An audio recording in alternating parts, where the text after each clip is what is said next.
Hello everyone, welcome to the video class of Appreciating Prose, the core course for 3rd semester BA English Part 1. As you know that this text, Appreciating Prose, is a collection of essays intended to familiarize the students with the different types of prose writing. The first of this section, this text gives the students awareness to the important features of the different prose forms and the evolution of prose writing. In the second module, we have selected prose pieces that fulfills the objectives of giving a flavor of different prose forms like essays, memoirs, autobiography, public speech, and others. And in this video, I'll give you a brief introduction to prose, and later we'll be dealing with certain essays which are selected from this text. And let us introduction to prose. So what is prose? As you know that all of you know what is prose. Prose is the verbal or written language which follows ordinary linguistic patterns and sentence structure. It is the most common form of writing in literature. We know that prose is used in both fiction and non-fiction. So, നമുക്കറിയാം ഒരു prose piece അതിനൊരു language ഉണ്ട്. Maybe it's in verbal form or written form. Written language ആകുമ്പോൾ നമുക്ക് ഒരു pattern ഉണ്ട്. ആ pattern form ഒരു ഗ്രമാറ്റിക്കൽ റൂൾ നമ്മൾ ഫോളോ ചെയ്യുന്നുണ്ട്. സെന്റൻസ് സ്ട്രക്ചർ ഉണ്ട്, വൊക്കാബുലറി ഉണ്ട്. Okay, so the word prose comes from the Latin term prose oratio that means straightforward or direct speech. It was first introduced in English in the 14th century. It consists of both fiction and non-fiction writings. നമ്മൾ novel, കഥകള്, autobiography, memoirs, ഇതൊക്കെ തന്നെ travelogues ഒക്കെയും പ്രോസിന്റെ സെക്ഷനിൽ വരുന്നത്. Fictional writing ഉണ്ട്, non fictional writing ഉണ്ട്. What are the functions of prose? പ്രോസിന്റെ ഫങ്ഷൻസ് എന്തൊക്കെയാണ്? Prose is used when the writers want to tell a story in a straightforward manner. These are the വളരെ classic ആയിട്ടുള്ള functions ആണ്. നമുക്ക് വളരെ familiarise ആയിട്ടുള്ള നമ്മളുടെ കോമൺ സെൻസിൽ മനസ്സിലാക്കാവുന്ന കാര്യങ്ങൾ മാത്രമാണ്. Okay, to resemble everyday language, പ്രോസിന്റെ ലാംഗ്വേജ് വളരെ സിമ്പിൾ ആയിരിക്കും.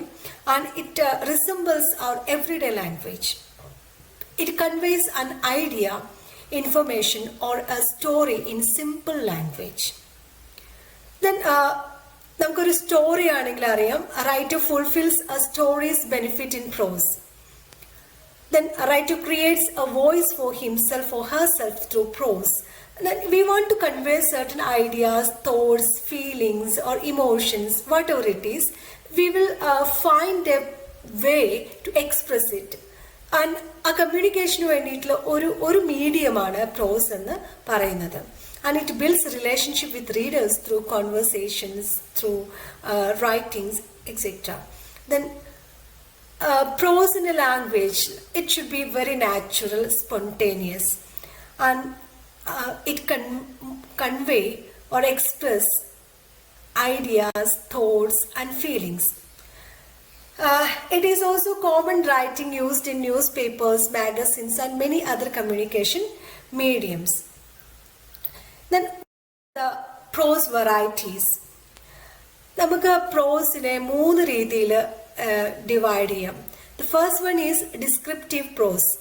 It refers to the type of prose writing used to describe specific events, people, or setting within prose. Descriptive prose describes things as they are. അതെങ്ങനെയാണ്? നമ്മളുടെ ചില news paper articles, journal articles, ഇതൊക്കെ അങ്ങനെയാണ്, descriptive ടൈപ്പാണ്. Another important one prose variety is narrative prose. Narrative prose is a format of prose writing which tells a definite story. In other words, narrative prose means ordinary speech that tells a story. Fictions, novels, stories, tale, biography, autobiography, all these are narrative prose. Then exposing prose. Exposing prose is the kind of writing through which things are explained as facts, data, ideas, concepts, and the like. It is a prominent kind of writing in prose. And these are the three prose varieties.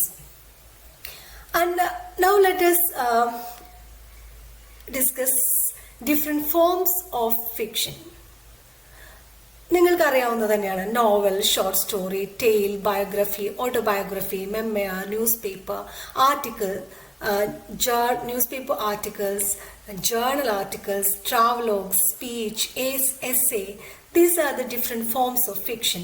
I think there is no need to explain in detail. Novel എന്താണെന്നും tail എന്താണെന്നൊക്കെ നിങ്ങൾക്ക്, biography എന്താണെന്നൊക്കെ നിങ്ങൾക്കൊരു idea ഉണ്ട്. And your SLM will give you a clear idea about, definition of all these prose varieties. Okay, different forms of fictions. Now let us examine the history of English prose. നമുക്കൊരു പ്രോസിന്റെ ഒരു ചരിത്രം മനസ്സിലാക്കണം. എങ്ങനെയാണ് അത് develop ചെയ്തിട്ടുള്ളത്, English ലിറ്ററേച്ചറിൽ അതിന്റെ ഒരു നാൾ വഴികൾ എന്തൊക്കെയാണെന്ന് നമുക്കൊന്ന് ഓടിച്ചു നോക്കാം. കാരണം അതിലേക്ക് അധികം ഡീറ്റെയിൽ ആയിട്ട് പോകുന്നില്ല. ഞാൻ ടെക്സ്റ്റിനെ മാത്രമേ ഡീറ്റെയിൽ ആയിട്ട് നമ്മൾ ഡിസ്കസ് ചെയ്യുന്നുള്ളൂ.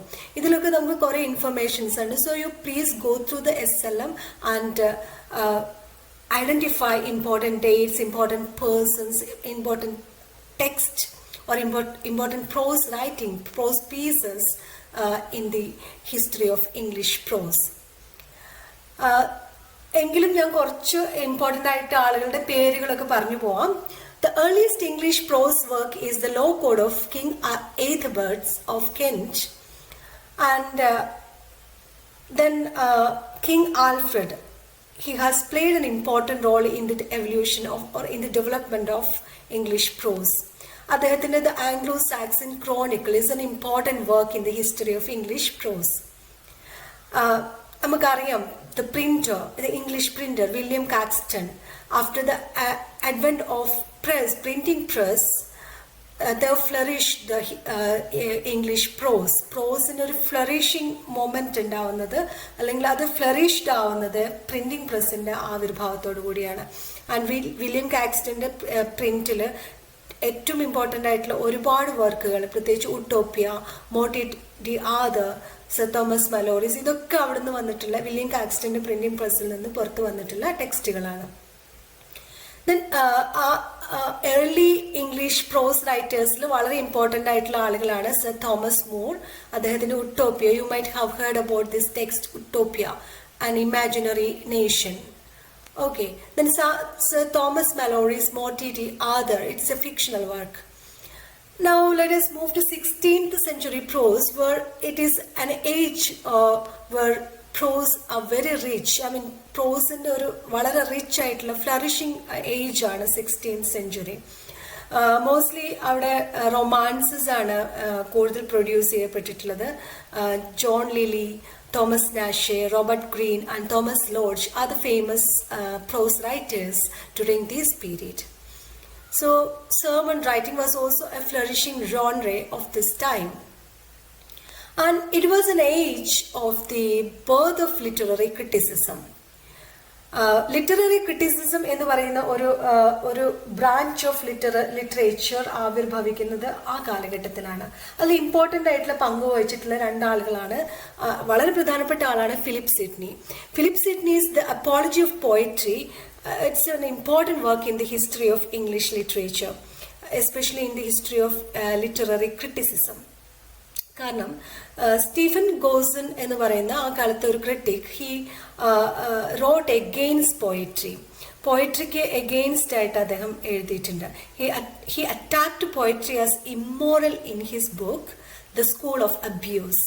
And Philip Sidney who defended the charges against the poetry, and he wrote a book in the name entitled The Apology for Poetry. It was a reply to Goson's argument. And William Webb's A Discourse of English Poetry is the first historical survey of poets and poetry. Then 17th century prose, we can divide it into two.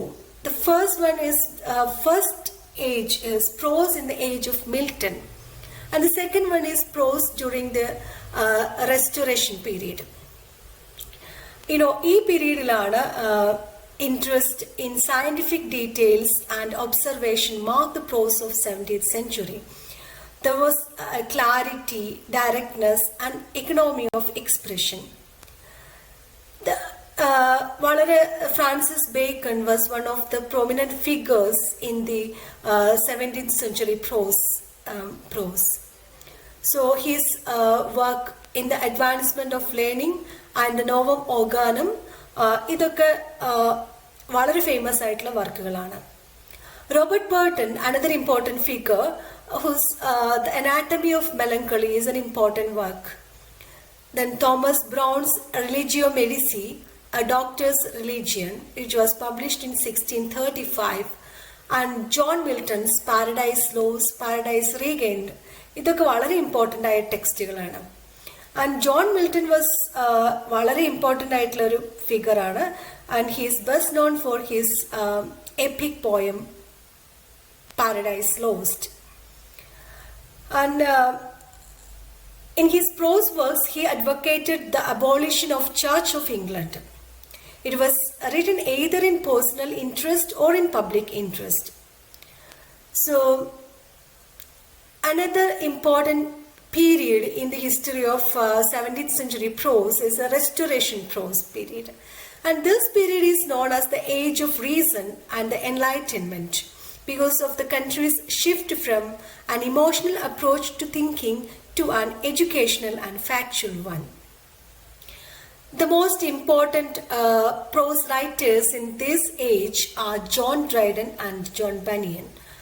And the prose works of the Restoration times were of little importance. Prose-ന് വളരെ importance ഒന്നും ഈ ഏജിൽ ഉണ്ടായിട്ടില്ല. കുറേ fictional ആയിട്ടുള്ള റൈറ്റേഴ്സിന് വളരെ importance ആ കാലഘട്ടത്തിൽ ഉണ്ടായിരുന്നു.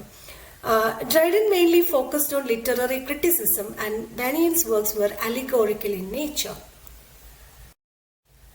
Now let us move to 18th century prose. The famous literary critic and poet Matthew Arnold called it a century of prose. 18th century കാലഘട്ടത്തിലാണ് കൂടുതലും പ്രോസ്, അതിന് ഫിക്ഷണൽ ആൻഡ് നോൺ ഫിക്ഷണൽ പ്രോസിന്റെ flourishing age എന്ന് പറയുന്നത് 18th സെഞ്ചുറിയാണ്. നമുക്കറിയാം Daniel Defoe's, Robinson Crusoe's and Moll Flanders were important text. And Richard Steele's, അദ്ദേഹത്തിൻ്റെ the Tatler എന്ന വർക്ക് ആൻഡ് പീരിയോഡിക്കൽ ജേർണലാണ് Tatler. And he made many contribution in to periodical journalism. Jonathan Swift, an important novelist during this period, who wrote a lot of novels during this period. He was the author of a widely read novel of all time, that is Gulliver's Travels. And Joseph Addison, he was a versatile writer who was known for his drama, poetry and essays. And he is the founder of the periodical Spectator with Sir Richard Steele. Second half of the 18th century witnessed the rise of great writers like Dr. Johnson, Goldsmith, Gibbon and Edmund Burke. And you know, in 1747, Samuel Johnson's The Dictionary of the English Language was published. Then Oliver Goldsmith, his first book, An Inquiry into the Present State of Polite Learning in Europe, which was published in 1759, included an important essay on the English stage. His finest sustained work as an essayist, however, was The Citizen of the World, which had appeared serially in the Public Ledger in 1760 to 1761. Another important figure, prose writer in 18th century, is Edward Gibbon. He is known for his historical work. The Decline and Fall of the Roman Empire was his famous work. And in 19th century prose, we know that 19th century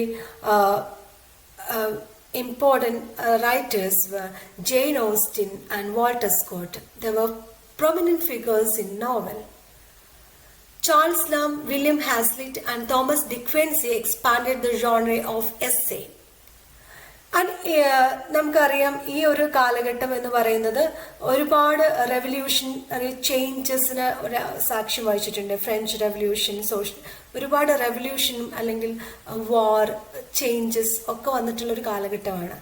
and ഒരുപാട് chronicles like newspapers, okay, many journals came into the limelight during the Romantic period. French Revolution triggered heated discussion about the political and social issues, and so many writers who wrote about the political and social issues of 19th century. And major contribution in prose, other major contributions in prose are Richard Price's Love of Our Country, which was written on the background of French Revolution, and Edmund Burke's conservative reflections on the revolution in France. Mary Wollstonecraft, A Vindication of the Rights of Women, is considered as the Bible of feminist movements. Feminist മൂവ്മെൻറ്റുകൾക്ക് തുടക്കം കുറിച്ചിട്ടുള്ള വളരെ important ആയിട്ടുള്ള ഒരു prose text ആണ് A Vindication of the Rights of Women, which was published in 1792. നമുക്ക് വളരെ important ആയിട്ടുള്ള മറ്റൊരു ടെക്സ്റ്റ് അല്ലെങ്കിൽ മറ്റൊരു വർക്കാണ് Wordsworth's preface to Lyrical Ballads, a specimen of work considered to be the niche in the history of literary criticism. Romantic writers തന്നെയുള്ള ഷെല്ലിയുടെ Defence of Poetry, Sir Walter Scott's book on Dryden, which are very important texts in 19th century. Another important figure in 19th century prose writing is Charles Lamb. Charles Lamb was one of the most original essayists in the tradition of English, who captivated the discerning English reading public with his personal essays in the London magazine collected as Essays of Elia, which was published in 1823, and the last Essays of Elia in 1833. Then William Hazlitt is best known for his humorist essays. Charles Lamb introduced Hazlitt to William Godwin and other important literary figures in London, and in 1805 Joseph Johnson published Hazlitt's first book, an essay on the principles of human action. And then Thomas De Quincey. Is an English essayist and critic best known for his Confessions of an English Opium Eater. Now let us move to Victorian prose. Democracy and reform are the main characteristics of Victorian period.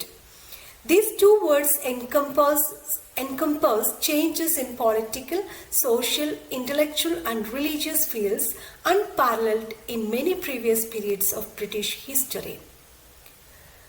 നമുക്കറിയാം Victorian പ്രോസ്, Victorian കാലഘട്ടമാണ് വളരെ റൈറ്റിംഗിൽ, especially നോവലിനും പ്രോസ് പീസസിനൊക്കെ വളരെ important, വളരെയധികം കൂടുതൽ വളരെ അധികം production ഉണ്ടായിട്ടുള്ള, publications ഉണ്ടായിട്ടുള്ള ഒരു കാലഘട്ടമാണ് വിക്ടോറിയൻ പ്രോസ്. സോഷ്യൽ ചേഞ്ചസ് നടന്നുകൊണ്ടിരിക്കുന്ന, വലിയ റെവല്യൂഷണറി കൈൻഡ് ഓഫ് ചേഞ്ചസ് നടന്ന കാലഘട്ടമാണ്. അതിൽ വളരെ പ്രധാനപ്പെട്ട റൈറ്റേഴ്സ് എന്ന് പറയുന്നത് Thomas Carlyle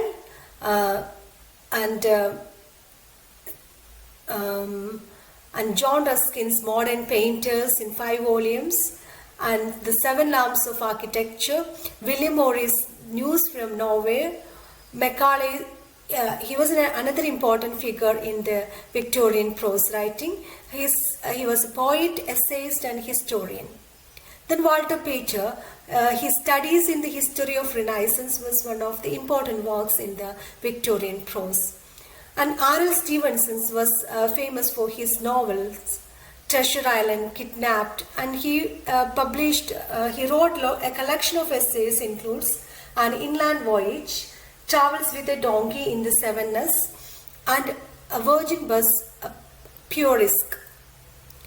Then John Ruskin, William Morris, Macaulay, Walter Pater, and then നമുക്കറിയുന്ന വളരെ പ്രധാനപ്പെട്ട Mathew Arnold. He was an English poet and cultural critic whose critical essays were marked for the highest value.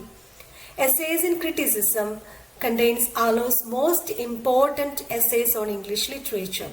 And his most significant work of social criticism is Culture and Anarchy, which was published in 1869. Now let us move to prose in 20th century. 20th century literature is greatly influenced by the changes in ideology, beliefs, and political stances after the World War. The effects of the war reflected in the prose written at the time.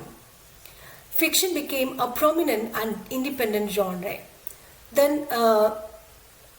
it produced, through many prose works came out, fiction seemingly dominated other genres.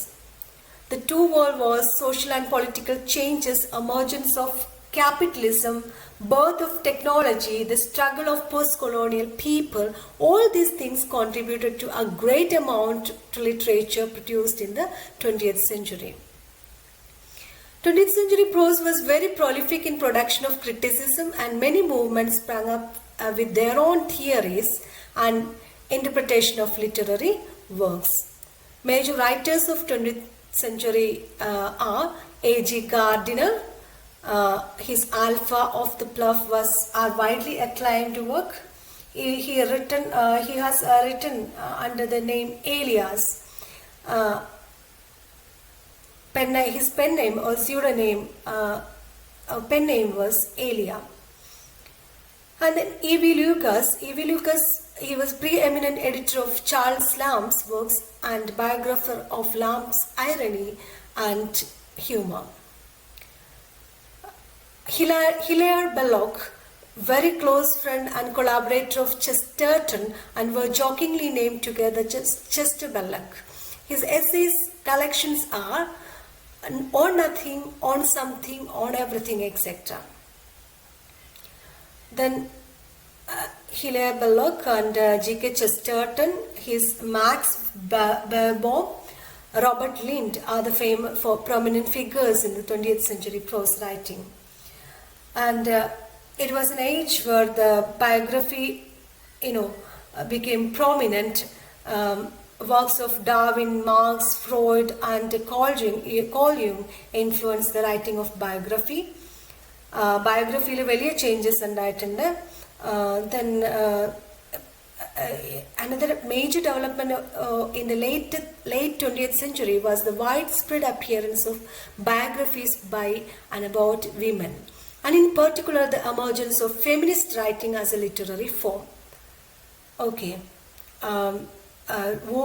Virginia Woolf's essay A Room of One's Own and the Three Guineas are very important in the feminist biography.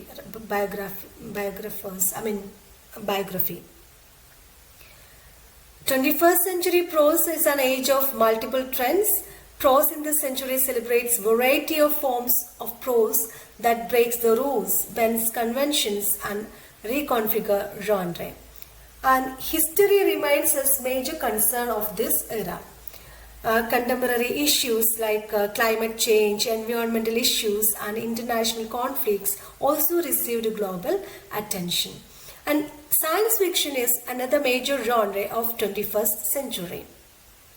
Use of pastiche, that parody is one of the characteristics of 21st century prose. Okay.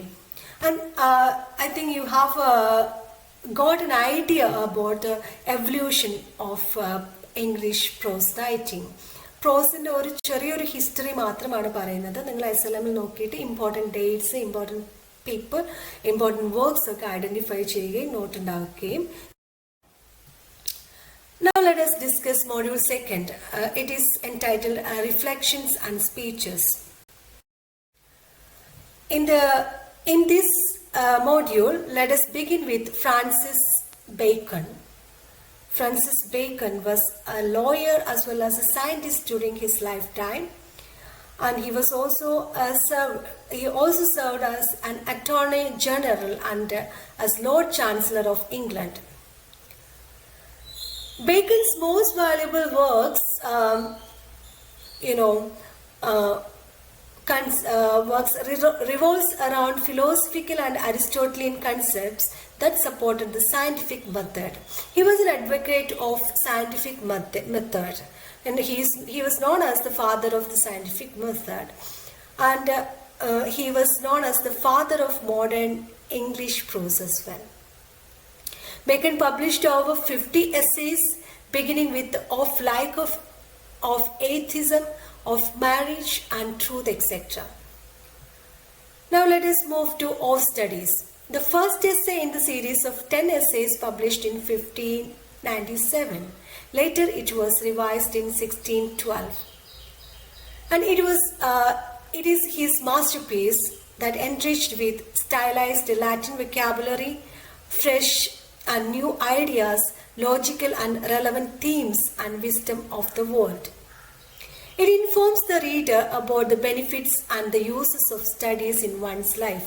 Of studies, studiesനെ കുറിച്ച് എന്തൊക്കെ benefits ആണ്, എന്തൊക്കെ നേട്ടങ്ങളാണ് ഒരു മനുഷ്യന്റെ ജീവിതത്തിൽ studies ഉണ്ടാക്കുന്നത് എന്നുള്ളതിനെ കുറിച്ചിട്ടുള്ള ഒരു ഫിലോസോഫിക്കൽ എൻക്വയറിയാണ് ഈ എസ്സേ എന്ന് പറയുന്നത്. It highlighting the importance of studies. Bacon's essays illustrates the role studies play in an individual's daily life. ഒരു വ്യക്തിയുടെ സാധാരണ ജീവിതത്തിൽ എന്തൊക്കെ റോളുകളാണ് ഈ പ്രോസ് വഹിക്കുന്നത്, അല്ലെങ്കിൽ സ്റ്റഡീസ് വഹിക്കുന്നത് എന്നാണ് ഈ പ്രോസ് പറയുന്നത്. For Bacon, the study is always related to the application of knowledge in practical life. എന്തിനാണ് നമ്മൾ പഠിക്കുന്നത്? നമ്മൾ നേടിയിട്ടുള്ള അറിവ് നമ്മളുടെ പ്രായോഗിക ജീവിതത്തിൽ പ്രയോഗിക്കാൻ വേണ്ടിയിട്ടാണ്. ഓക്കെ, അപ്പോൾ പ്രായോഗിക ജീവിതം മെച്ചപ്പെടുത്താൻ ആവശ്യമായിട്ടുള്ള വിവരങ്ങളാണ് നമ്മൾ എന്തിലൂടെ നേടുന്നത്? പഠനത്തിലൂടെ നേടുന്നത്. He identifies the three main purposes of study, including studying for gaining delight, studies done for ornamenting one's life, and studying in order to improve one's ability. Studying for gaining delight. നമുക്കറിയാം, നമ്മൾ if you read a novel you will get some kind of happiness, right? ഒരു happiness അല്ലെങ്കിൽ ഒരു delight നമ്മൾക്ക് ലഭിക്കും. അതൊരു purpose ആണ്. മറ്റൊന്നെന്താ?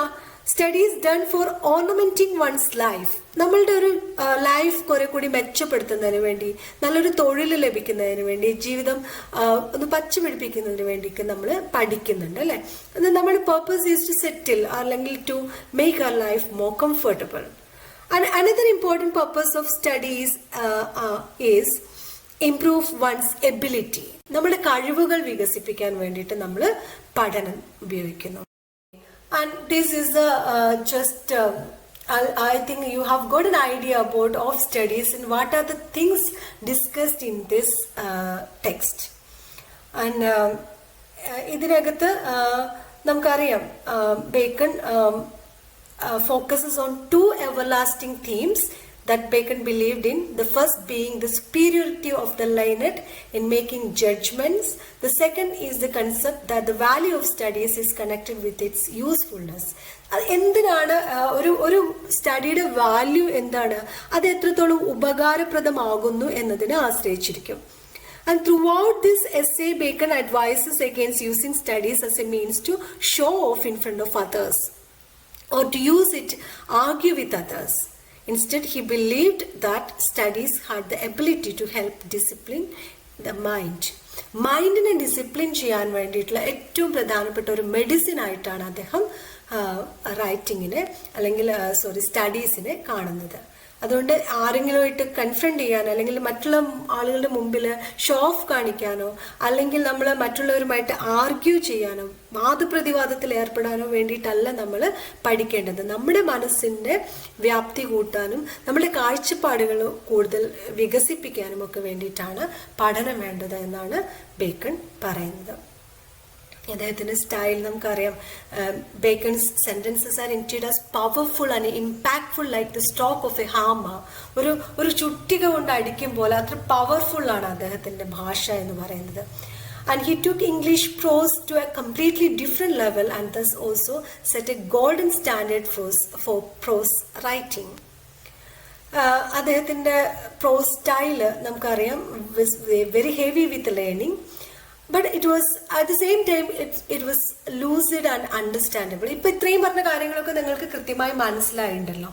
അപ്പോൾ അതുകൊണ്ട് തന്നെ അദ്ദേഹത്തിൻ്റെ സ്റ്റൈൽ വളരെ ക്ലിയർ ആണ്, റൈറ്റിംഗ് വളരെ ക്ലിയർ ആണ്, അത് വളരെ ഫിലോസഫിക്കലി പാക്ഡ് ആണ്.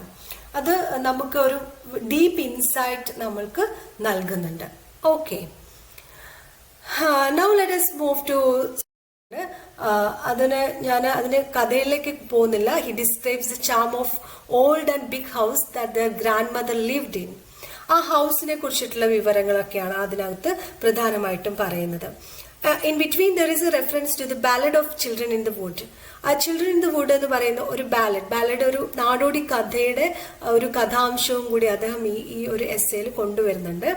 This ballad is a story about two little orphans, a boy and a girl, and how they had a very cruel uncle who took them to a forest nearby and abandoned the children there. The poor orphans died of hunger and cold in the forest. Even the birds felt such pity for these two children and that they tried to cover the dead bodies with leaves. And ഇത് ഒരു നാട്ടുമ്പുറത്തൊക്കെയുള്ള ഒരു കഥയാണ്. അപ്പോൾ ഈ കുട്ടികളുടെ pathetic ആയിട്ടുള്ള കഥകൾ ഒക്കെ എന്താണ്, ഈ ഒരു ഏരിയയുമായി ബന്ധപ്പെട്ട ഈ മിസ്സസ് ഫീൽഡിന്റെ ബംഗ്ലാവ് അല്ലെങ്കിൽ ആ താമസ സ്ഥലത്തിന് ചുറ്റുമായിട്ടുള്ള കഥകളാണ്. റൂമേഴ്സ്, ഗോസ്റ്റിനെ കുറിച്ചുള്ള റൂമേഴ്സ് ഉണ്ട്. ഇങ്ങനെയൊക്കെയുള്ള കുറേ സ്റ്റോറീസ് ഈ വീടുമായി ബന്ധപ്പെട്ടിട്ടുണ്ട്.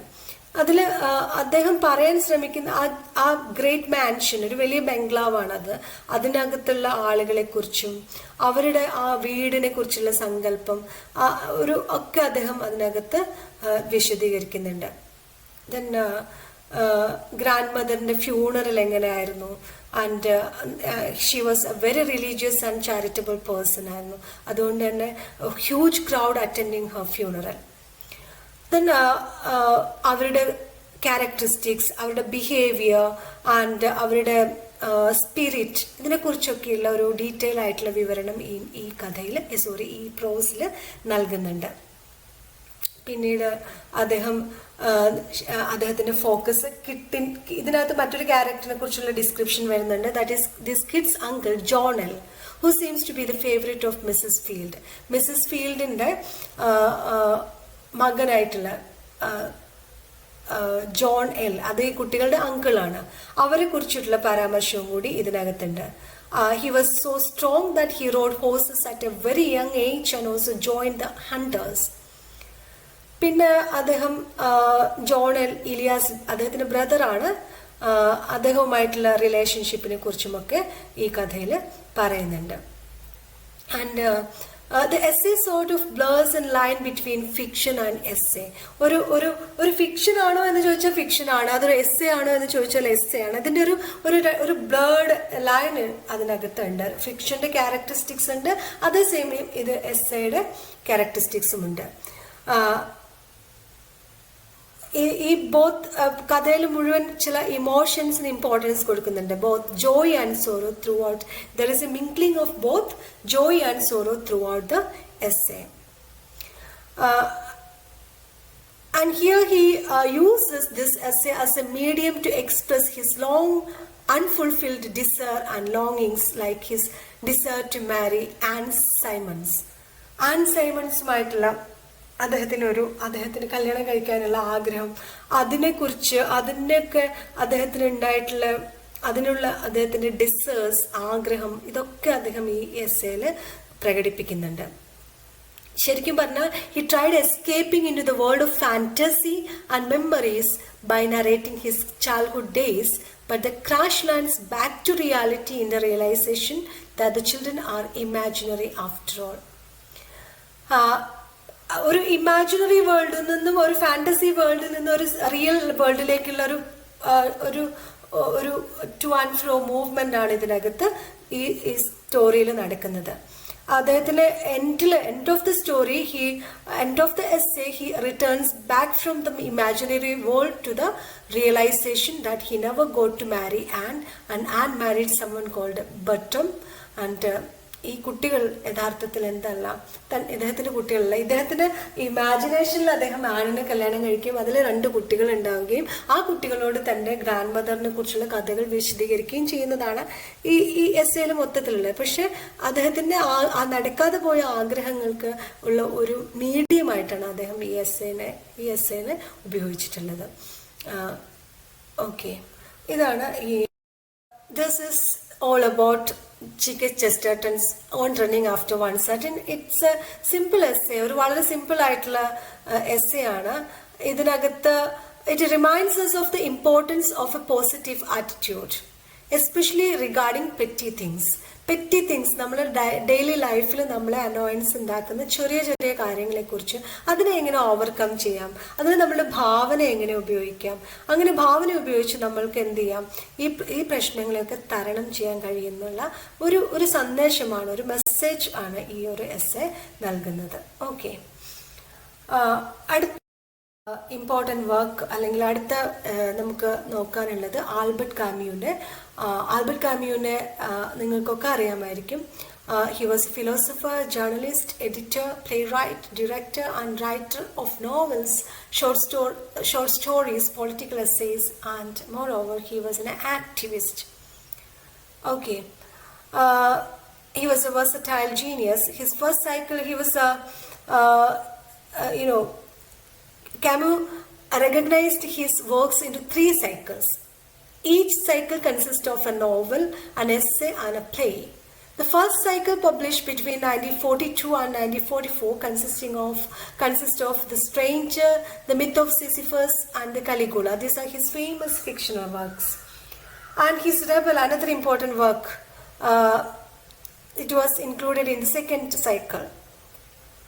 And the Rebel also brought him in conflict with his friend Jean-Paul Sartre, which provoked a major political intellectual divide in the Cold War era. സാർട്രിന്റെ വളരെ അടുത്ത സുഹൃത്തായിരുന്നു കാമ്യു. പക്ഷേ ദ റെബൽ എന്ന് പറയുന്ന പുസ്തകത്തോടു കൂടി ഇവർ തമ്മിലൊരു കോൺഫ്ലിക്റ്റ് ഉണ്ടാവുന്നുണ്ട്. In 1957 he won the Nobel Prize for Literature. And this essay is his Nobel acceptance speech. ഇതൊരു സ്പീച്ച് പ്രോസ് വെറൈറ്റിയാണ്. In this speech, he expresses his views on the role of a writer and also his ideas on art and literature. This is all about his concept about writer. റൈറ്ററിനെ കുറിച്ചുള്ള അദ്ദേഹത്തിൻ്റെ കാഴ്ചപ്പാടുകളും അതേപോലെ അദ്ദേഹത്തിൻ്റെ ലിറ്ററേച്ചറിനെ കുറിച്ചിട്ടുള്ള അദ്ദേഹത്തിൻ്റെ serious ആയിട്ടുള്ള നോഷൻസുമാണ് ഈ ഒരു സ്പീച്ചിനകത്ത് പ്രധാനമായിട്ടുള്ളത്. നമുക്കറിയാം നൊബൽ ആക്സെപ്റ്റൻസ് സ്പീച്ച് ആണ്. So in that speech he expresses his gratitude at the honour conferred upon him. ഈ ഒരു ഓണർ, ഈ ഒരു എന്താ പറയുക, ഓണർ തനിക്ക് കിട്ടിയതിൽ അദ്ദേഹം എല്ലാവരോടും നന്ദി പറയാണ്. ഈ ഒരു എന്താ പറയുക, ഒരു പട്ടം അല്ലെങ്കിൽ നോബൽ പ്രൈസ് തനിക്ക് ലഭിച്ചില്ല, ഒരു ബഹുമതി തനിക്ക് ലഭിച്ചതിൽ അദ്ദേഹം എല്ലാവരോടും തന്നെ നന്ദി അറിയിക്കുകയാണ്. ആൻഡ് അദ്ദേഹം പറയാണ്, Nobel prize is far too generous fortune and was shock to receive it and he couldn't believe it. അദ്ദേഹത്തിന് അത് വിശ്വസിക്കാൻ കഴിയുന്നില്ല. സോ ദെൻ അദ്ദേഹത്തിൻ്റെ പ്രധാനപ്പെട്ട ചില കൺസെപ്റ്റുകൾ പറയാണ്. Who is A true artist എന്നുള്ളൊരു ക്വസ്റ്റ്യന്. ആൻഡ് അദ്ദേഹം പറയുന്നത്, the two major task or commitment that every artist must attempt to attain are to accept the service of truth, and second one is to accept the service of liberty. And these are the 2 tasks which every artist must attempt to attain. അങ്ങനെ മാത്രമേ ഒരു true artist ആവുകയുള്ളൂ. To accept the service of truth എന്താണ്? Artist must stay away from lies and subjugation for gaining popularity or acceptance. നമ്മൾ ആർട്ടിസ്റ്റുകൾ എന്തായിരിക്കണം? തങ്ങളെ ഈ നുണകളിൽ നിന്നും മറ്റുള്ളവരെ പ്രീതിപ്പെടുത്തുക, അതിലൂടെയൊക്കെ പോപ്പുലാരിറ്റി നേടാൻ വേണ്ടി ശ്രമിക്കുന്നതിൽ നിന്നൊക്കെ മാറി നിൽക്കേണ്ടതുണ്ട്. പേഴ്സണൽ വീക്ക്നെസ്സസിലോ എന്തൊക്കെ ആയാലും ശരി എന്തായിരിക്കണം, ഈ സത്യത്തോട് ലോയൽ ആയിരിക്കണം ഒരു ട്രൂ ആർട്ടിസ്റ്റ് എന്നാണ് അദ്ദേഹം പറയുന്നത്. പിന്നീട് അദ്ദേഹം പറയുന്നത് the commitment to an artist's commitment not to just write but also share and take part in the misery and hopes of his fellow beings and try to understand the rejection of religious and moral beliefs of this age. And he says that a writer's commitment is not just to write. ഒരു എഴുത്തുകാരനെ സംബന്ധിച്ച് എഴുതുക മാത്രമല്ല, അദ്ദേഹം തൻ്റെ സഹജീവികളുടെ പ്രശ്നങ്ങളെക്കുറിച്ചും അവരുടെ പ്രയാസങ്ങളെക്കുറിച്ചും അദ്ദേഹം aware ആയിരിക്കണം. അതിനെക്കുറിച്ച് അത് പങ്കിടാൻ ഉള്ള ഒരു മനോഭാവം അത് ഈ റൈറ്റേഴ്സിന് ഉണ്ടാവണം. Okay, then and he says that the task of his generation had a different task, was to prevent the world from ruining itself. മുമ്പുള്ള റൈറ്റേഴ്സിനൊക്കെ എന്താണ്, ഓരോ ജനറേഷനും ഓരോ ടാസ്ക് ആണുള്ളത്. റൈറ്റേഴ്സിന്റെ ഓരോ ജനറേഷനും ഓരോ ടാസ്ക് ആണുള്ളത്. മുമ്പൊക്കെയുള്ള ജനറേഷനിലെ റൈറ്റേഴ്സിന് their task was to change and better the world. ലോകത്തിനെ കുറച്ചുകൂടി ചേഞ്ച് ചെയ്യുക, മെച്ചപ്പെടുത്തതാക്കുക എന്നതായിരുന്നെങ്കിൽ തൻ്റെ ജനറേഷൻ്റെ ഡിഫറെൻ്റ് ആയിട്ടുള്ള ഒരു ടാസ്ക് ആണ് എന്നാണ് കാമ്യു നിരീക്ഷിക്കുന്നത്. അദ്ദേഹം പറയുന്നത് നമ്മുടെ ലോകം നശിച്ചു പോകുന്നതിന് തടയുക എന്നുള്ള ഒരു ടാസ്ക്കാണ് റൈറ്റർ ഏറ്റെടുക്കേണ്ടത്. അത് നമുക്കറിയാം, അദ്ദേഹത്തിന്റെ കാലഘട്ടം 2 വേൾഡ് വാർ നമ്മൾ ഫേസ് ചെയ്ത് കഴിഞ്ഞിട്ടുണ്ട്. ലോകം അണുബോംബ് പോലെയുള്ള സംവിധാനങ്ങൾ ഉപയോഗിച്ച് നാശനഷ്ടങ്ങൾ ഉണ്ടാക്കിയിട്ടുണ്ട്. ടെക്നോളജിയുടെ ഇൻവെൻഷൻ മനുഷ്യന്റെ ചില മോറൽ കാര്യങ്ങളിലൊക്കെ വലിയ ചേഞ്ചസ് ഉണ്ടാക്കിയിട്ടുണ്ട്. ഇതൊക്കെയുള്ള ഒരു ജനറേഷനാണ് അദ്ദേഹത്തിന്റെ ജനറേഷൻ എന്ന് പറയുന്നത്. So he emphasized that his age was also an age in which intelligence was used to propagate and spread hatred and oppression. എപ്പോഴും വെറുപ്പും ആളുകളെ അടിച്ചമർത്തലിനും വേണ്ടി ഉള്ള ആശയങ്ങൾ പ്രചരിപ്പിക്കുന്ന ഒരു കാലഘട്ടത്തിലാണ് നമ്മൾ ജീവിച്ചിരിക്കുന്നത്. സോ ഇങ്ങനെ ഒരു കാലഘട്ടത്തിൽ നമ്മൾ എന്ത് ചെയ്യണം, അദ്ദേഹത്തിന്റെ concern describes and he emphasized that he says that writer's craft is a noble one. We should not always expect complete solution or high morals from him. ഒരു ഓതറിന്റെ ഒരു റൈറ്ററിന്റെ ഒരു ക്രാഫ്റ്റ് വളരെ നോബിളാണ്, വളരെ എന്താ പറയാ അമൂല്യമായിട്ടുള്ള ഒരു കാര്യമാണെങ്കിൽ പോലും ലോകത്തുള്ള മുഴുവൻ പ്രശ്നങ്ങളുടെയും ഒരു സൊല്യൂഷൻ ഒന്നും നമുക്ക് ആരിൽ നിന്ന് എക്സ്പെക്ട് ചെയ്യാൻ പറ്റില്ല, റൈറ്റേഴ്സിൽ നിന്ന് എക്സ്പെക്ട് ചെയ്യാൻ കഴിയില്ല. Artists are bound to fail as they move towards achieving the 2 goals of liberty and truth. ചിലപ്പോൾ ലിബർട്ടി ആൻഡ് ട്രൂത്ത്, ഒന്ന് ലിബർട്ടി സ്വാതന്ത്ര്യം, എഴുതാനും തന്റെ അഭിപ്രായങ്ങൾ പറയാനുമുള്ള ഒരു സ്വാതന്ത്ര്യം ആർക്കും അടിയറവ് വെക്കാൻ പാടില്ല ഒരു എഴുത്തുകാരൻ എന്നാണ് കാമ്യു പറഞ്ഞിട്ടുള്ളത്. അതുകൊണ്ട് തന്നെ അതിനു വേണ്ടിയുള്ള ശ്രമങ്ങൾ പലപ്പോഴും എന്താവും, ആ ശ്രമങ്ങളിൽ ഒരു റൈറ്റർ പരാജയപ്പെട്ടു പോയേക്കാം. Okay, and he explains his errors. ഒരു റൈറ്ററിന് പേഴ്സണൽ വീക്ക്നെസ്സസ് ഉണ്ടാവാം, എറേഴ്സ് ഉണ്ടാവാം, but at the same time he has also help him understand his craft better. എന്താണ്, ഇതൊക്കെ അവന്റെ ക്രാഫ്റ്റിനെ മെച്ചപ്പെടുത്താൻ ഒരു പക്ഷെ സഹായിക്കുകയും ചെയ്യും. And in the end of this speech he says that he paid homage to people like him who are involved in the same fight. അദ്ദേഹം എന്ത് ചെയ്യണം, ഇതൊരു ഹോമേജ് ആയിട്ടാണ് അദ്ദേഹം ഒരു എന്താ പറയാ നമ്മളൊരു ട്രിബ്യൂട്ട് ആയിട്ടാണ് അദ്ദേഹം ഇതിനെ കാണുന്നത്.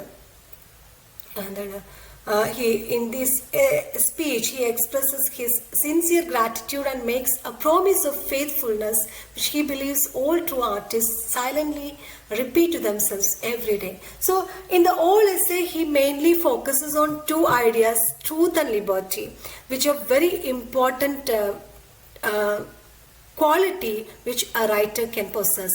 ഒരു റൈറ്ററിന് പൊസസ് ചെയ്യാൻ കഴിയുന്ന 2 ഇമ്പോർട്ടൻറ്റ് ക്വാളിറ്റി എന്നാണ്. ഒന്ന് ട്രൂത്ത്, സത്യം, രണ്ടാമത്തെ സത്യസന്ധത, ഓണസ്റ്റ് ആയിരിക്കുക, രണ്ടാമത്തേത് liberty, to keep his liberty in writing. തന്റെ എഴുത്തിന് വേണ്ടിയിട്ടുള്ള സ്വാതന്ത്ര്യം ആർക്കും അടിയറവ് വെക്കാൻ പാടില്ല.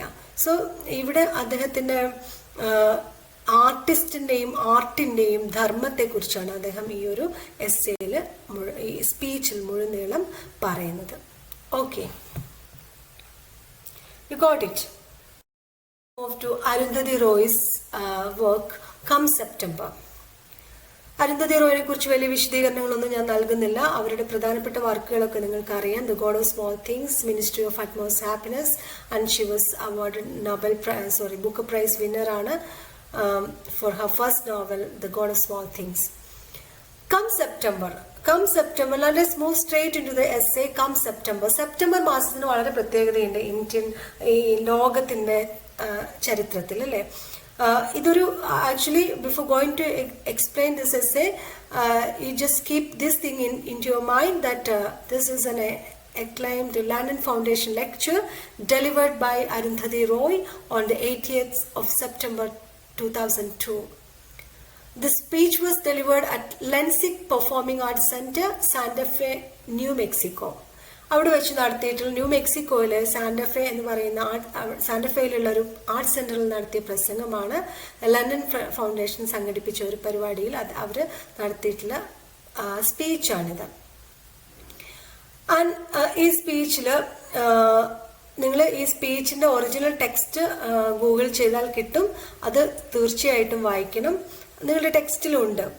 ഇവിടെ നമുക്കൊരു ജസ്റ്റ് ഒരു പാരഫ്രൈസ്, അതിൽ ഇമ്പോർട്ടൻ്റ് ആയിട്ടുള്ള ചില കാര്യങ്ങൾ മാത്രമേ ഞാൻ പറഞ്ഞു പോകുന്നുള്ളത്. കാരണം it is loaded with load of important informations regarding contemporary world scenario, and it severely criticized imperialism, the American-led imperialism, and it discusses. It's actually a controversial essay. ഒരു വളരെ കോൺട്രവേഴ്ഷ്യൽ ആയിട്ടുള്ള ഒരു എസ്സേ ആണ്. ഇതിനകത്ത് അവർ വളരെ ഇമ്പോർട്ടൻ്റ് ആയിട്ടുള്ള political സാഹചര്യങ്ങളെ കുറിച്ച്, ഇന്ത്യൻ അവസ്ഥയും ലോകത്തിന്റെ അവസ്ഥയും ഇമ്പീരിയലിസത്തിന്റെ പ്രത്യേകതകളും മതമൗലികവാദവും ഫാസിസവും എങ്ങനെയാണ് മനുഷ്യരുടെ ജീവിതത്തിൽ പ്രവർത്തിക്കുന്നത് എന്നുള്ളതിനെ കുറിച്ചൊക്കെയുള്ള ഒരു അവരുടെ കാഴ്ചപ്പാടുകളാണ് ഈ എസ്സേയിൽ അവതരിപ്പിക്കുന്നത്.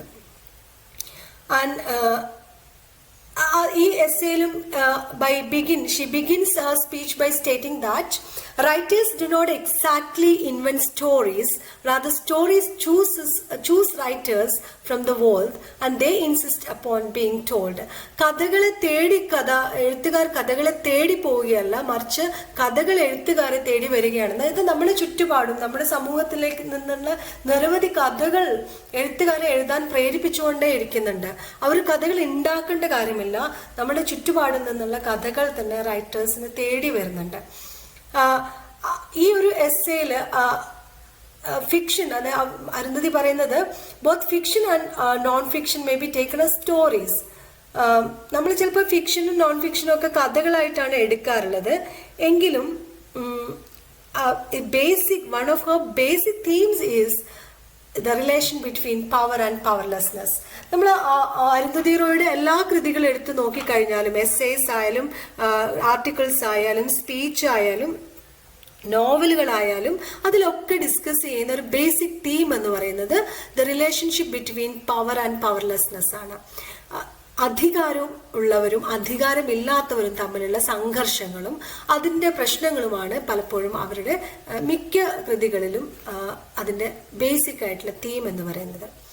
മറ്റൊരു ഇമ്പോർട്ടൻറ്റ് തീം അത് അവർ കൊണ്ടുവരുന്നത് relationship between citizens and the state and how citizens who have views that are not in accordance with the Indian government are branded as or termed as anti-nationals. വളരെ ഇമ്പോർട്ടൻ്റ് ആയിട്ടുള്ള ഒരു political question ആണ് അവർ ഉയർത്തുന്നത്. Who are actually anti-nationals? We know that recently we have heard lot of news from different parts of our country where many people were arrested. പല ആളുകൾ എന്തിനൊക്കെ arrest ചെയ്യപ്പെടുന്നുണ്ട്? ദേശദ്രോഹികളായിട്ട്, രാജ്യദ്രോഹത്തിനൊക്കെ വേണ്ടിയിട്ട് കുറ്റവാളികളായി പിടിക്കപ്പെടുന്നുണ്ട്. അവർ രാജ്യത്തിനെ വിമർശിക്കുന്ന അല്ലെങ്കിൽ രാജ്യത്തിന്റെ ഭരണകൂടത്തിനെ വിമർശിക്കുന്നവരെയൊക്കെ ജയിലിൽ അടയ്ക്കുന്ന ഒരു അവസ്ഥ നമുക്ക് ഇപ്പോൾ ഉണ്ട്. യഥാർത്ഥത്തിൽ ഗവൺമെന്റിനെ വിമർശിക്കുന്നവർ എങ്ങനെയാണ് ദേശദ്രോഹികളാകുന്നത് എന്നൊരു ചോദ്യമാണ് അരുന്ധതി ഉയർത്തുന്നത്. ആക്ച്വലി ഈ നമ്മുടെ ഫ്ലാഗ്, നാഷണൽ ഫ്ലാഗിനെയൊക്കെ അവർ വിശേഷിപ്പിക്കുന്നത് shrink wraps which are used by the government to cover the subsequently shrink or to reduce the brains of the citizens in the name of nationalism. നമുക്കറിയാം, നമ്മുടെ ഇന്ത്യൻ ചരിത്രം പരിശോധിച്ചാൽ അറിയാം, പലപ്പോഴും അപകടകരമായിട്ടുള്ള പല കരാറുകളും പ്രശ്നങ്ങളും ഒക്കെ നമ്മൾ കരാറുകളിൽ ഒപ്പിടുമ്പോഴോ അല്ലെങ്കിൽ രാജ്യത്തിന്റെ പൊതു താല്പര്യങ്ങൾക്ക് വിരുദ്ധമായിട്ടുള്ള കാര്യങ്ങളിൽ ഗവൺമെന്റ് ഏർപ്പെടുമ്പോഴോ ഒക്കെ ഒരു ത്രെട്ട്, അതിർത്തിയിൽ ഒരു യുദ്ധത്തിന്റെ ത്രെട്ട് വരുന്നു. ഉടനെ നമ്മൾ എന്ത് ചെയ്യുന്നു, ഇന്ത്യ പാകിസ്ഥാൻ യുദ്ധം വരുന്നു. അപ്പം നമ്മളുടെ ഇന്ത്യ എന്ന് പറയുന്ന ഒരു വികാരം നമ്മളുടെ ഉള്ളിൽ ഉണ്ടാവുന്ന ഒരു നാഷണലിസ്റ്റ്, നമ്മളൊരു ദേശം ഭക്തി നമ്മളിൽ ഉണ്ടാക്കുകയും അങ്ങനെ ആ ദേശഭക്തിയുടെ മറവിലൂടെ ഈ ദേശവിരുദ്ധമായ കാര്യങ്ങൾ നടപ്പിലാക്കുകയും ചെയ്യുന്നു എന്നുള്ളൊരു വളരെ സീരിയസ് ആയിട്ടുള്ള വിമർശനമാണ് അരുന്ധതി റോയ് ഈ എസ്സേയിൽ മുന്നോട്ട് വെക്കുന്നത്. അത് അവർ പറയുന്നത് this sort of propaganda did happen in India in 1998 during the nuclear tests and in 1999 in Pakistan during the Kargil war. രണ്ട് ഇമ്പോർട്ടൻറ്റ് എക്സാമ്പിൾസ് അവർ പറയുന്നത് ഈ ഒരു പ്രൊപ്പഗാൻഡ, ഇത്തരത്തിലുള്ളൊരു പ്രൊപ്പഗാൻഡ ആരംഭിക്കുന്നത് ന്യൂക്ലിയർ ടെസ്റ്റിന്റെ സമയത്താണ്. 1998 ലാഫിംഗ് നിങ്ങൾ കേട്ടിട്ടുണ്ടാവും. പിന്നെ പൊക്രാനിൽ നടന്നിട്ടുള്ള അണു പരീക്ഷണം, അതേപോലെ തന്നെ കാർഗിൽ വാർ. ഈ സമയത്തൊക്കെ നമ്മളിൽ വലിയ രീതിയിലൊരു ദേശീയ ബോധം ഉണ്ടാക്കുകയും നമ്മളൊരു ദേശത്തിനോടുള്ള ഭക്തി ഉണ്ടാക്കുകയും ചെയ്യാൻ ശ്രമിച്ചിട്ടുണ്ട്. ദെൻ അടുത്തത് അവർ പറയുന്ന മറ്റൊരു ഇമ്പോർട്ടൻ്റ് ഇതുപോലുള്ളൊരു പ്രൊപ്പഗാൻഡയാണ് the Gulf War. Gulf War നമുക്കറിയാം, ഇറാഖ് കുവൈറ്റ് യുദ്ധത്തിനെ കുറിച്ചൊക്കെ നിങ്ങളുടെ ചരിത്രം പരിശോധിച്ചാൽ അറിയാം. ഒരു വാർ അഗെയിൻസ്റ്റ് ടെറർ എന്ന് പറയുന്ന ഒരു കൺസെപ്റ്റ് അമേരിക്ക മുന്നോട്ട് വെക്കുന്നുണ്ട് 90-കളിൽ. അതൊരു വലിയ പ്രൊപ്പഗാൻഡയുടെ ഭാഗമായിരുന്നു എന്നാണ് അരുന്ധതി റോയ് കണ്ടെത്തുന്നത്. And she was termed as anti American for criticising the American government's action. ഇന്ത്യയും അമേരിക്കയും ഒരേപോലെ പരിഗണിച്ചുകൊണ്ട്, അല്ലെങ്കിൽ ഇന്ത്യയിലും അമേരിക്കയിലും നടക്കുന്ന കാര്യങ്ങളെ വെച്ചുകൊണ്ടാണ് അരുന്ധതി എസ്സേ പറയുന്നത്. She says that if summon, ഇപ്പൊ അമേരിക്ക ഗൾഫ് വാറിൽ അമേരിക്ക ഇപ്പൊ ഇറാഖിനെതിരെ അമേരിക്ക എടുത്തിട്ടുള്ള ഒരു സ്റ്റാൻഡിനെ നിങ്ങൾ വിമർശിച്ചാൽ ഉടനെ നിങ്ങൾ എന്തായി മാറി? ടെററിസ്റ്റുകളെ സപ്പോർട്ട് ചെയ്യുന്ന ആളുകളായി മാറുന്നു. അങ്ങനത്തെ ഒരു മെക്കാനിസം നടക്കുന്നുണ്ട്. ഇപ്പം അമേരിക്ക അഫ്ഗാനിസ്ഥാനിൽ നടത്തിയിട്ടുള്ള അധിനിവേശത്തിനെ നമ്മൾ സപ്പോർട്ട് ചെയ്യുകയാണെങ്കിൽ ഓക്കെ, നമ്മൾ കുഴപ്പമില്ല. പക്ഷെ നമ്മൾ പറയുന്നു അത് അധിനിവേശമാണ്. താലിബാന് നമുക്കറിയാം, താലിബാന് ഉള്ള സപ്പോർട്ടൊക്കെ ആദ്യകാലങ്ങളിൽ നൽകിയിട്ടുള്ളത് അമേരിക്കയായിരുന്നു. നമുക്കറിയാം, ബിൻ ലാദനും അമേരിക്കയുമായിട്ടുള്ള ബന്ധത്തെക്കുറിച്ചൊക്കെ നമ്മൾ പഠിച്ചിട്ടുണ്ട്, അറിയാം. പക്ഷെ പിന്നീട് താലിബാൻ അഫ്ഗാനിസ്ഥാനിന്റെ നിയന്ത്രണം ഏറ്റെടുക്കുമ്പോഴേക്കും ആ താലിബാൻ ഒരു മത തീവ്രവാദ സംഘടനയാണ്. തീർച്ചയായിട്ടും അതിൽ നിന്ന് മോചിപ്പിക്കാനായിട്ട് അമേരിക്കൻ ഇന്റർവെൻഷൻ അവിടെ വരുന്ന സമയത്ത് അതിന് നമ്മൾ കാണുന്നത് ടെററിസത്തിനെതിരായിട്ടുള്ള യുദ്ധമായിട്ടാണ്. യഥാർത്ഥത്തിൽ ഒരു രാജ്യത്തിന്റെ പരമാധികാരത്തിലേക്കുള്ള കടന്നുകയറ്റമാണ് എന്ന് നമ്മൾ അതിനെക്കുറിച്ച് പറഞ്ഞു കഴിഞ്ഞാൽ നമ്മൾ എന്തായി മാറും? ടെററിസ്റ്റുകളെ സപ്പോർട്ട് ചെയ്യുക, താലിബാനെ സപ്പോർട്ട് ചെയ്യുന്ന ആളുകളായിട്ട് മാറും എന്നുള്ള ഒരു ഒരു പ്രൊപ്പഗാൻഡ ആളുകളിൽ പ്രചരിക്കുന്നുണ്ട്. സോ ഹിയർ ഷി ക്രിട്ടിസൈസ് ഈ രീതിയിലുള്ള ഡിസ്കഷൻസിനെയാണ്, അല്ലെങ്കിൽ ഈ രീതിയിലുള്ള പ്രൊപ്പഗാൻഡനെയാണ് അരുന്ധതി ഈ എസ്സേയിലുടനീളം ഡിസ്കസ് ചെയ്യുന്നത്. And she compares this American scenario with present Indian scenario. Indians or people who criticize the Indian government are also termed as anti-Indian by the government. She criticized the extremes which such governments apply in supporting that if someone doesn't love them, they ought to hate them, or if someone doesn't support Bush, then he must be a Taliban supporter. നമ്മുടെ ഗവൺമെന്റിനെ support ചെയ്തില്ലെങ്കിൽ നമ്മൾ ദേശദ്രോഹികളാവുന്നു. ഇവിടെ ബുഷിനെ അമേരിക്കയിൽ support ചെയ്തില്ലെങ്കിൽ ബാക്കി എല്ലാവരും Taliban supporters ആയി മാറുന്നു എന്ന് പറയുന്ന ഒരു വിചിത്രമായ ഒരു സമവാക്യം ഇതിനകത്തേക്ക് കൊണ്ടുവരുന്നുണ്ട്. ഇതിനെ ആണ് അവർ ചോദ്യം ചെയ്യുന്നത്. ഇതിൽ അഫ്ഗാന്റെ മിഷൻ, US മിഷൻ കുറിച്ച് അവർ ഡിസ്കസ് ചെയ്യുന്നുണ്ട്. അതിൽ US പ്രധാനമായിട്ടും പറയുന്നത് their intention was to liberate Afghan women from the burqas എന്നാണ്. അവിടെ ഒരു ഫെമിനിസ്റ്റ് മിഷൻ അവിടെ കൊണ്ടുവരുന്നുണ്ട്. പക്ഷെ ഈ ഫെമിനിസ്റ്റ് മിഷൻ നമുക്കറിയാം, ബുർക്കയിൽ ജീവിക്കുന്ന നിരവധി പ്രദേശങ്ങളും സൗദി പോലെയുള്ള രാജ്യങ്ങളിലും എല്ലായിടങ്ങളിലും ബുർക്ക ഇമ്പോർട്ടന്റ് ആണ്. അപ്പം സ്ത്രീകളെ രക്ഷിക്കാനാണ് എന്ന് പറയുമ്പോൾ തന്നെ ആ രാജ്യത്തിന്റെ പരമാധികാരവും അതിന്റെ അവിടുത്തെ ഓയിൽ നിക്ഷേപവും അവിടുത്തെ കൺസ്ട്രക്ഷൻ വർക്കുകൾ പോലുള്ള കാര്യങ്ങളിലുമാണ് യഥാർത്ഥത്തിൽ US-ന്റെ നോട്ടം എന്ന് പറയുന്നത്. അതിലേക്കാണ് അവരുടെ നോട്ടം. ഇപ്പൊ നമുക്കറിയാം, റീസെന്റ് നമുക്കറിയാം, ഇത്രയും കാലം താലിബാനിൽ നിന്ന് രക്ഷിക്കാൻ വേണ്ടിയിട്ടാണ് US അഫ്ഗാനിസ്ഥാനിൽ എത്തിയതെങ്കിലും ഇപ്പൊ വീണ്ടും താലിബാൻ അധികാരത്തിൽ വന്ന സമയത്ത് US വിത്ഡ്രോ ചെയ്യാണ്. ഇപ്പൊ ഇത്രയും വർഷങ്ങളിൽ അവർ അവിടെ എന്ത് ചെയ്തു എന്ന് ചോദിച്ചാൽ താലിബാനിനെ തിരിച്ചു കൊണ്ടുവരാനുള്ള പ്രവർത്തനമാണോ ചെയ്തത് എന്നുള്ള സംശയം ഉദിക്കുന്നു. അപ്പം മറ്റൊരു ഇമ്പോർട്ടന്റ് ആയിട്ടുള്ള സെപ്റ്റംബറിൽ നടന്നിട്ടുള്ള ഒരു വളരെ ഇമ്പോർട്ടന്റ് ആയിട്ടുള്ള ഒരു കാര്യം അരുന്ധതി റീകോൾ ചെയ്യുന്നുണ്ട്. That is terrorist attack on world trade centre. That is September 9. Okay, ആ ഒരു സമയത്താണ് ഈ ഒരു ടോക്ക് അവരവിടെ നടത്തുന്നത്. എന്താണ് September 11-9 ഉണ്ടാക്കിയുള്ള ഇമ്പാക്ട്? ഇതിൽ മരിച്ചുപോയ ആളുകളൊക്കെ ഈ ടെററിസ്റ്റ് അറ്റാക്കിന്റെ ഭാഗമായി മരിച്ചുപോയ നിരപരാധികളായിട്ടുള്ള മനുഷ്യർ മരിച്ചു പോയിട്ടുണ്ട്. ഇതിന്റെ ഒരു മെസ്സേജ് എന്താണ്? No war or no amount of revenge is going to bring back the loved ones or console the pain and sorrow or the loss they are experiencing. ഈ മരിച്ചു പോയവർക്ക് വേണ്ടി നിങ്ങൾ അതിന് പകരം വീട്ടാൻ ചെന്നു കഴിഞ്ഞാൽ അവർക്ക് പോയത് തിരിച്ചു കിട്ടുമോ? അങ്ങനെ നോക്കുമ്പോൾ എവിടെയാണ് ഈ വെറുപ്പിന്റെ പൊളിറ്റിക്സ് സ്റ്റാർട്ട് ചെയ്യുന്നത് എന്ന് നമ്മൾ നോക്കണം. യഥാർത്ഥത്തിൽ she identifies that fuelling a war based on these sentiments only devalues or degrades grief. നമുക്ക് യഥാർത്ഥ ദുഃഖത്തിനെ ഡീവാല്യൂ ചെയ്യുകയാണ്, സെന്റിമെന്റ്സിനെ ഡീഗ്രേഡ് ചെയ്യുകയാണ് യഥാർത്ഥത്തിൽ. ഇത്രയും യഥാർത്ഥത്തിൽ ഈ ഒരു ഓൾ എസ്സേയില് അരുന്ധതി പോയിന്റ്സ് ഔട്ട് എന്താണ് main points of this essays are ill effects of globalization and capitalism.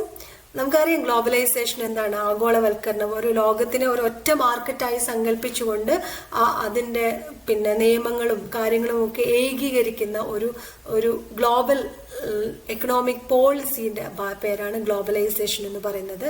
അതിന്റെ ഭാഗമായി ലിബറലൈസേഷൻ വരുന്നു. വിദേശ കുത്തകകൾക്ക് ഇഷ്ടം പോലെ ആഭ്യന്തര വിപണികളിലേക്ക് വരാനും അവരുടെ ഉൽപ്പന്നങ്ങൾ വിറ്റഴിക്കാനും സാധിക്കുന്നു. കോർപ്പറേറ്റുകൾ ശക്തിപ്പെടുന്നു. അതിന്റെ ഭാഗം ഇതൊക്കെ എന്തിന്റെ അജണ്ടയുടെ ഭാഗമാണ്? US-ന്റെ അജണ്ടയുടെ ഭാഗമാണ്. അപ്പൊ ആ സമയത്ത് ഓരോ രാജ്യങ്ങളിൽ ഉണ്ടാകുന്ന അരക്ഷിതാവസ്ഥകളെ കൂടുതൽ ശക്തിപ്പെടുത്താൻ യുദ്ധവും നാഷണലിസത്തിന്റെ ഒക്കെ പേര് പറഞ്ഞിട്ട് അതിനെയൊക്കെ ഉപയോഗിച്ചുകൊണ്ട് ഈ അരക്ഷിതാവസ്ഥകളൊക്കെ മറച്ചു വെക്കുകയാണ് ചെയ്യുന്നത്, അതായത് തദ്ദേശീയ ഗവൺമെന്റുകൾ ചെയ്യുന്നത്. അപ്പം ഇതിൽ രണ്ട് ഫോക്കസ് ചെയ്യുന്നുണ്ട്, ഹിസ്റ്റോറിക്കൽ ഈവൻസിനെ ഫോക്കസ് ചെയ്യുന്നുണ്ട്. ഒന്ന് സെപ്റ്റംബറിൽ, അതായത് 11-9 അറ്റാക്ക്, നമുക്കറിയാം വേൾഡ് ട്രേഡ് സെന്റർ അറ്റാക്കിനെ കുറിച്ച് പറയുന്നുണ്ട്. ആൻഡ് അതിന് തുടർന്നുണ്ടായിട്ടുള്ള അമേരിക്കൻ അധിനിവേശത്തിനെ കുറിച്ച്, അഫ്ഗാൻ അധിനിവേശത്തിനെ കളിയാക്കുന്നുണ്ട്. എന്തൊക്കെ പറഞ്ഞാലും ഈ രണ്ട് ഒരേ നാണയത്തിന്റെ ഇരുവശങ്ങളായിട്ടാണ് ഈ ഭീകരവാദത്തിനെയും അമേരിക്കൻ ഇമ്പീരിയലിസത്തിനെയും ആര് കാണുന്നത്?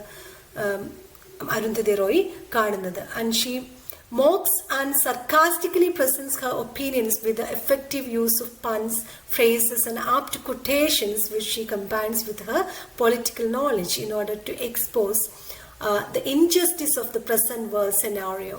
And she's also provide hope for a better world in future. ഇത്രയും കാര്യങ്ങളാണ് ഈ ഒരു വീഡിയോയിൽ നമ്മൾ ഡിസ്കസ് ചെയ്യുന്നത്. ബാക്കിയുള്ള പാഠഭാഗങ്ങൾ നമ്മൾ മറ്റൊരു വീഡിയോയിൽ സെക്ഷൻ ബിയിൽ നമ്മൾ ഡിസ്കസ് ചെയ്യും. So please go through the text, original text and SLM, read carefully and make your own notes and prepare for exam wisely. അങ്ങനെ വളരെ സിസ്റ്റമാറ്റിക്കായി പഠിച്ചു കഴിഞ്ഞാൽ നിങ്ങൾക്ക് നല്ല മാർക്ക് സ്കോർ ചെയ്യാൻ പറ്റും. And I wish you. Thank you.